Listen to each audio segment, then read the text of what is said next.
नमस्कार। आज इस वीडियो के जरिए कोलकाता रेप और हत्या मामले में दो मुख्य किरदारों की बात होगी। संजय रॉय, जो कि रेप और हत्या का मुख्य आरोपी है और इस वक्त सीबीआई की हिरासत में है, और संदीप घोष, जो कि आईजी कर अस्पताल का प्रिंसिपल था और उससे भी सीबीआई पूछताछ कर रही है। इन दोनों के ही पॉलीग्राफ टेस्ट होने हैं। आज इस वीडियो में आपको बताऊंगी कि पॉलीग्राफ टेस्ट क्या होता है और इस टेस्ट के जरिए संजय और संदीप के कौन से राज सामने आ सकते हैं। यह भी बताऊंगी कि जो साइकोलॉजिकल टेस्ट सीबीआई ने संजय रॉय पर किया, उसमें क्या हैरान करने वाला खुलासा हुआ है। इस टेस्ट में संजय रॉय की एक ऐसी प्रोफाइल बनी जिसे सीबीआई की टीम, सीबीआई के अधिकारी देखकर सकते में है। वो इस बात पर यकीन नहीं कर पा रहे हैं कि जिस व्यक्ति से वो अभी तक पूछताछ कर रहे हैं, वो असल में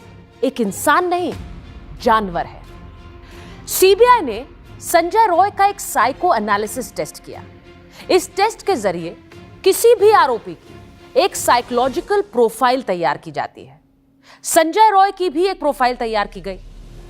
इसमें सिर्फ सवाल पूछे जाते हैं और जवाब देने के तरीके से और जवाबों पर इंसान की प्रतिक्रिया, उसके रिएक्शन से उस व्यक्ति का एक स्केच तैयार होता है।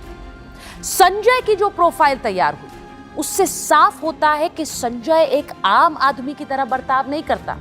उसकी दरिंदगी की हद इतनी है कि सीबीआई को इस रिपोर्ट में यह कहना पड़ रहा है कि उसके अंदर एक जानवर छुपा है। आमतौर पर आप फिल्मों में ऐसे डायलॉग सुनते होंगे कि एक वहशी दरिंदा है, इंसान नहीं जानवर है। असल में असल जिंदगी में ऐसे लोग संजय रॉय जैसे ही होते हैं, जिनका किसी भी तरह की दरिंदगी करते हुए ना हाथ कांपता है और ना उन्हें कोई अफसोस होता है। संजय के साइकोलॉजिकल टेस्ट में यह साफ हो गया कि रेप और हत्या की बात करते हुए उसके माथे पर शिकन नहीं थी। उसे कोई अफसोस नहीं था, कोई मलाल नहीं था। वो बहुत ही बेशर्मी से अपने इस जघन्य अपराध के बारे में बयां कर रहा था। संजय का यह प्रोफाइल यह भी बताता है कि वो एक सेक्स एडिक्ट है और इसीलिए उसे इन सब के बारे में बात करते हुए ऐसा लग रहा था जैसे वो आम बात कर रहा हो। इसीलिए उसका यह प्रोफाइल साफ तौर पर एक जानवर वाला प्रोफाइल बनकर उभरता है। संजय के साइकोलॉजिकल टेस्ट से सीबीआई को बहुत मदद नहीं मिली, क्योंकि इससे क्राइम के दिन और क्राइम की रात के बारे में बहुत ज्यादा जानकारियां नहीं सामने आ पाई। इसीलिए अब संजय का पॉलीग्राफ टेस्ट भी होगा। पॉलीग्राफ टेस्ट तो संदीप घोष का भी होना है। उससे क्या जानकारियां मिल पाएंगी वो आपको बताऊं, उससे पहले बताती हूं कि पॉलीग्राफ टेस्ट होता क्या है। किसी भी व्यक्ति को एक मशीन से जोड़ा जाता है।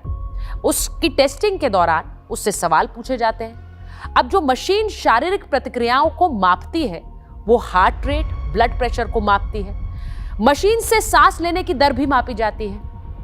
अगर व्यक्ति झूठ बोलता है तो उसकी शारीरिक प्रतिक्रियाओं में बदलाव होता है, यानी आपका हार्ट रेट, आपका ब्लड प्रेशर बदलेगा, उसमें चेंज आएगा। झूठ बोलने पर यह बदलाव साफ नजर आता है और इसीलिए पता लग जाता है कि कोई व्यक्ति किसी क्राइम के बारे में झूठ बोल रहा है। संजय के पॉलीग्राफ टेस्ट से यह पता लगाने की कोशिश होगी कि क्राइम की रात वो अकेला था या उसके साथ और लोग थे। यह भी पता लगाने की कोशिश कि क्या हत्या का प्लान पहले से था या फिर अचानक उस रात अस्पताल पहुंचकर उसने पीड़िता के साथ रेप और हत्या की। संजय के इस क्राइम के बारे में और किस किस को पता है और संजय ने सबसे पहले इस क्राइम के बारे में, इस हत्या के बारे में किसे बताया, ये सारे सवाल संजय से पूछे जाएंगे। वहीं दूसरी तरफ अस्पताल के एक्स प्रिंसिपल संदीप घोष से यह पता लगाने की कोशिश होगी कि इस क्राइम पर उसने पर्दा क्यों डाला। क्या वो इस हत्या और रेप के बारे में शुरू से जानता था और क्या संजय उसे इस क्राइम को लेकर ब्लैकमेल तो नहीं कर रहा था। यह भी पता लगाने की कोशिश होगी कि क्या संदीप के बारे में राज कोई पीड़िता जानती थी और इसीलिए संजय के जरिए संदीप ने पीड़िता की हत्या करवाई। पूरे देश को झकझोर देने वाली इस रेप और हत्या केस के बारे में आप क्या सोचते हैं? इस तरह के मर्डर्स के बारे में आप लोग किस तरह अपनी आवाज पहुंचाना चाहते हैं? इस वीडियो पर अपनी राय जरूर दें।